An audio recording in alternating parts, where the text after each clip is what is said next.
Bapak Kasespim Polri, Bapak Komisioner Kompolnas, yang kami hormati sahabat-sahabat para pembicara, panelis, dan Mbak Moderator, dan Ibu Bapak sekalian yang saya hormati.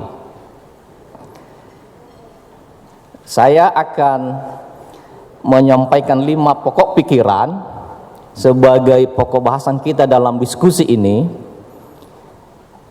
Tetapi saya ingin memulai dengan mengungkapkan terima kasih kepada Kasespim, kepada Kasespimti, dan seluruh jajaran yang telah menugaskan saya, mengundang saya, menyediakan waktu untuk berdialog dengan Pasis Dik ya, Sespimti, dan juga khususnya kepada Pak Kapolri, Pak Tito Karnavian, yang memang meminta saya juga dan menugaskan secara khusus untuk menyampaikan pokok-pokok pikiran soal arah kebijakan politik nasional kita yang berkaitan dengan institusi Polri dan soal tenaga kerja asing.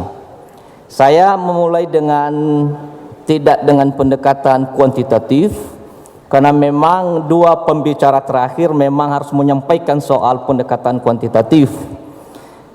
Saya akan menyampaikan hanya bersifat ideologi strategis, sesungguhnya bagaimana arah politik dan kebijakan negara sebaiknya dalam kaitan dengan tenaga kerja asing dan sekaligus pengawasan terhadap tenaga kerja asing. Saya kira itulah posisi kita untuk meletakkan ulang bagaimana bangsa ini, bagaimana negara ini memandang betul, meletakkan ulang soal tenaga kerja asing dalam konteks tujuan nasional.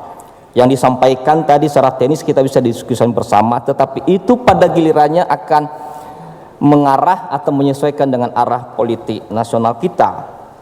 Yang pertama, Ibu Bapak sekalian, yaitu sistem ketatanegaraan kita yang berbasis utama pada konstitusi Undang-Undang Dasar 45 dan ketetapan MPR, bandingkan dengan TAP MPR nomor 6 dan nomor 7, yaitu kita memiliki sesungguhnya 3 doktrin utama. Yang pertama adalah doktrin yang mengandung dan menganut bahwa Polri sebagai organisasi dan institusi independen dan mandiri itu memang tidak menjadi bagian dan tidak menjadi subordinat dari kelembagaan manapun, dari kementerian apapun, dari institusi manapun. Ada 2 argumen yang kebetulan saya ikut merumuskan Undang-Undang nomor 2 dan juga TAP MPR nomor 6 dan nomor 7, bahkan sejak amandemen. Yang pertama adalah memang Polri di bawah Presiden, dan itu tidak sekedar diatur di Undang-Undang nomor 2. Kalau misalnya pun ada yang berkeinginan mengubah itu, maka itu ada persoalan di tingkat konstitusi dan TAP MPR. Yang kedua, dari segi sistem konstitusi, nomenklatur atau terminologi organisasi atau institusi yang memang diatur langsung, diamanatkan langsung di dalam konstitusi, maka itu pada gilirannya tidak boleh berada di bawah kelembagaan apapun kecuali di bawah Presiden. Makanya kalau misalnya ada diskursus, ada wacana yang menyampaikan dengan berbagai argumen dan pertimbangan bahwa Polri itu pada giliran harus di bawah kementerian atau kelembagaan non kementerian, maka itu sebetulnya persoalan serius, tetapi tidak mendapat tempat pijakan konstitusi yang relevan. Bandingkanlah misalnya, jadi yang nomenklaturnya secara terminologi itu tidak boleh menjadi subordinat dari kelembagaan manapun. Itu doktrin yang pertama. Doktrin yang kedua adalah Polri sebagai penjaga, penyelenggara, dan pemelihara Kamtipmas. Ini K besar ya.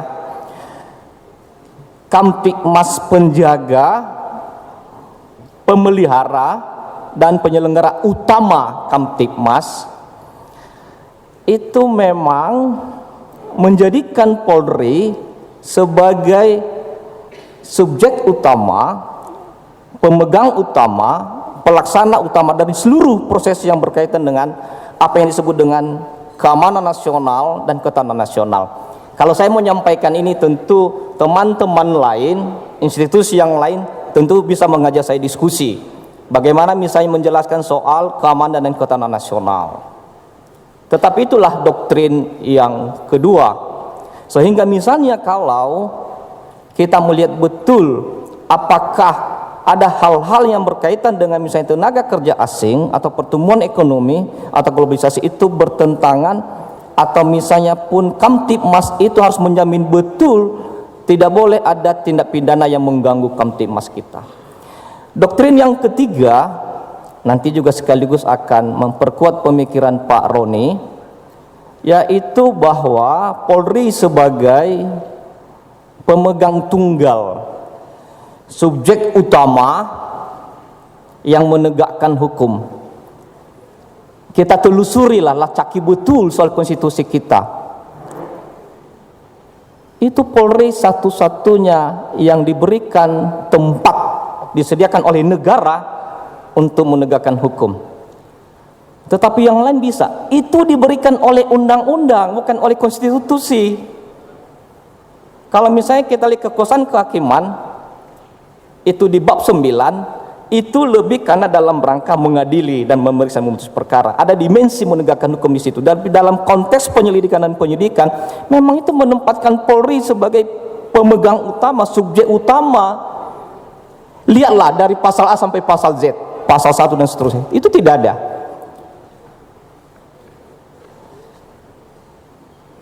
KPK misalnya ya, tapi oleh undang-undang KPK. Saya juga ikut merumuskan undang-undang KPK nomor 30 2002 dan yang lain. Iya betul, tapi diberikan oleh undang-undang.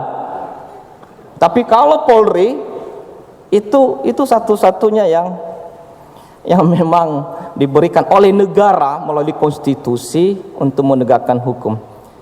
Saya kira dari perspektif tiga pokok pikiran ini sebagai bagian pertama, itu menjadi latar pemikiran nanti ketika kita membicarakan soal pengawasan terhadap tenaga kerja asing.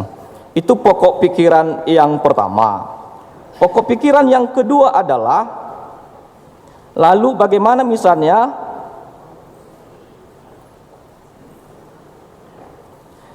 yaitu perkembangan global, pertumbuhan ekonomi dan kualitas Kamtibmas.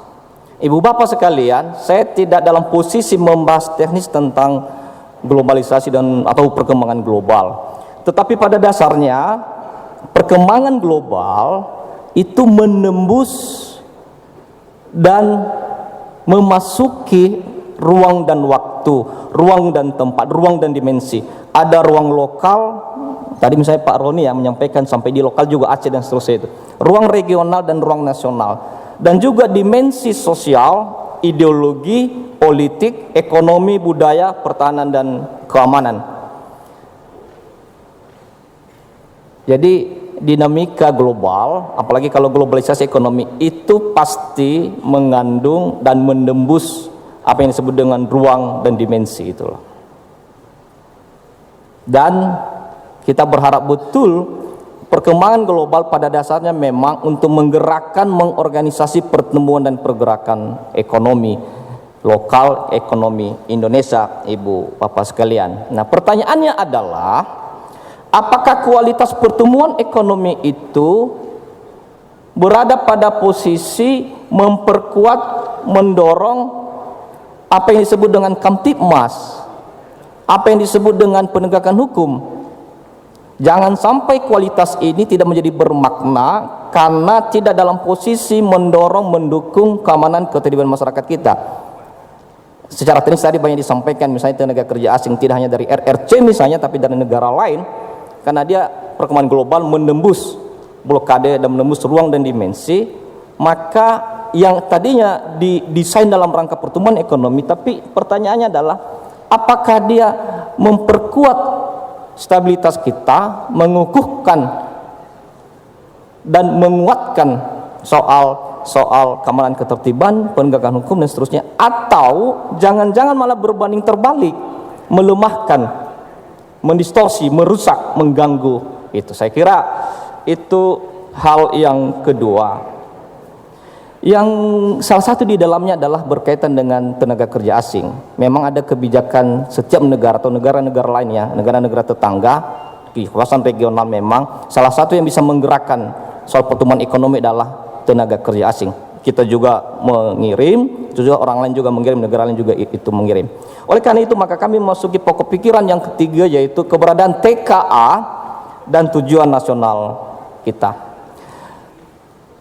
Tenaga kerja asing harus diletakkan dalam konteks dua hal. Yang pertama adalah yang saya sebut yang pertama, tujuan ideologis konstitusional, yaitu di preambul kita pembukaan, yaitu tujuan nasional Indonesia, melindungi segenap bangsa Indonesia dan tumpah darah Indonesia dan seterusnya dan seterusnya. Itu bisa dilihat di preambul. Saya kira ini tujuan nasional yang merupakan tujuan ideologi strategis bangsa dan negara Indonesia. Yang kedua, TKA juga bisa diletakkan dalam konteks misalnya karena tujuan sosial ekonomi, yaitu tujuan yang secara teknis tentu dalam rangka memperkuat ekonomi lokal, menambah pendapatan rakyat setempat, kemudian juga menjaga keamanan setempat dan seterusnya. Tapi itu tujuan sosial ekonomi yang secara teknis dioperasikan ke sana. Itu pokok pikiran yang ketiga. Oleh karena itu maka tenaga kerja asing, pengawasan terhadap tenaga kerja asing harus diletakkan, ditumbuhkan, digerakkan dalam konteks dua tujuan itu. Ini soal arah politik kebijakan negara. Yang ketiga, yaitu pengawasan tenaga kerja asing, komitmen kehadiran negara, dan pemberian Kamtibmas dan penegakan hukum. Ibu bapak sekalian, untuk memaknai, memastikan, mendorong supaya tenaga kerja asing ini tetap dalam ranah dan jalan tujuan nasional sesuai dengan tujuan sosial ekonomi, maka memang dibutuhkan pengawasan yang memadai dan efektif. Oleh karena itu maka negara harus menjamin sekaligus hadir untuk melakukan pengawasan dalam konteks itu. Nah, ada dua hal yang memang menjadi pengawasan dalam hal ini. Yang pertama adalah yaitu pengawasan yang berbasis pada konstitusi dan legislasi kita.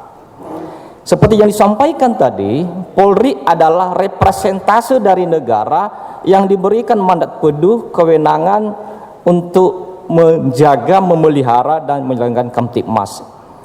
Oleh karena itu maka itu negara melalui Polri sebagai perwakilan negara, representasi negara, Polri harus hadir dalam konteks itu untuk mengawasi tenaga kerja asing. Yang kedua, yang secara teknis kedinasan yang memang ada undang-undang yang mengatur demikian, maka juga representasi negara sebagai wakil negara adalah Kementerian Tenaga Kerja dan Direktorat Jenderal Imigrasi. Oleh karena itu maka saya sesungguhnya Pak Roni dan Pak Maruli, saya merekomendasikan dua hal. Kementerian Tenaga Kerja dan Direktorat Jenderal Imigrasi itu melakukan pengawasan teknis administratif kenegaraan. Karena dua unit ini, dua kelembagaan ini memang didesain dalam rangka untuk meningkatkan, melaksanakan pelayanan gitu. Saya termasuk yang memang kurang sepakat ada PPNS itu sejak dahulu itu saya kurang. Bea Cukai didesain, dibentuk, dibangun dalam rangka untuk melakukan pelayanan publik. Tidak pernah didesain dalam rangka untuk menegakkan hukum, apalagi melakukan penyelidikan. Dan apalagi kalau kita menganut tadi doktrin konstitusi kita, sebutnya Polri. Demikian juga Kementerian Tenaga Kerja lebih bagus memaksimalkan, meningkatkan secara kualitatif pelayanan itu, pengawasan itu secara administratif kenegaraan. Yang kedua adalah Polri juga pada posisi melakukan pengawasan teknis yuridis kepidanaan. Pokok pikiran yang kelima adalah yang terakhir, biar kita nanti diskusi bersama, yaitu konstruksi pengawasan TKA dan reformasi internal Polri. Ibu bapak sekalian, jikalau memang pengawasan TKA itu kita maksimalkan supaya sesuai dengan tujuan nasional, tujuan sosial ekonomi, dan dalam rangka memperkuat kebangsaan kita, kedaulatan kita, keamanan nasional kita, ketahanan nasional kita, tapi sekaligus juga meningkatkan perekonomian kita, maka memang harus ada kebijakan negara yang saya bilang dari awal tadi, apa sesungguhnya politik ketenagakerjaan kita, apa sesungguhnya politik pengawasan kita mau kemana. Maka itu harus muncul sebagai sebuah kebijakan negara melalui apa yang disebut dengan politik atau sistem politik legislasi kita dan regulasi kita. Saya kira dalam kerangka itu maka harus ada konstruksi baru untuk mengkaji ulang soal pengawasan TKA oleh bangsa dan negara Indonesia. Nah, hal yang kedua berkaitan dengan itu adalah tentu prasyarat utamanya adalah reformasi internal Polri, gitu ya. Memang reformasi ini memang menjadi arahan dan petunjuk langsung dari Bapak Presiden Jokowi, tapi juga sekaligus merupakan program dari Jenderal Tito Karnavian sebagai Kapolri. Jadi boleh menyampaikan program utama itu adalah yaitu bagaimana misalnya reformasi internal yang berbasis pada penguatan SDM. Jadi sumber daya manusia itu memang harus didesain dalam rangka untuk menopang, mengkondisikan reformasi internal. Oleh karena itu maka prasyaratnya adalah kalau misalnya ada konstruksi pengawasan TKA yang berbasis pada kebijakan negara, maka prasyarat utamanya adalah itu reformasi internal Polri. Jadi bagaimana misalnya jajaran Polri, pimpinan Polri, calon-calon perwira tinggi Polri, sahabat-sahabat, kawan-kawan, siswa atau pasis dari Sespimti ini itu bisa melakukan reformasi internal secara kultural. Sesungguhnya itu lebih otentik secara kultural untuk memulai kepemimpinan dan pengabdian yang sesungguhnya. Jadi bagaimana mewadahi misalnya kebijakan, bagaimana misalnya itu mengorganisir kebijakan yang baru dan seterusnya. Itulah 5 pokok pikiran yang kami sampaikan dalam kesempatan ini, dan kiranya ini menjadi bagian dari diskusi kita, dialog kita nantinya. Sekian dan terima kasih.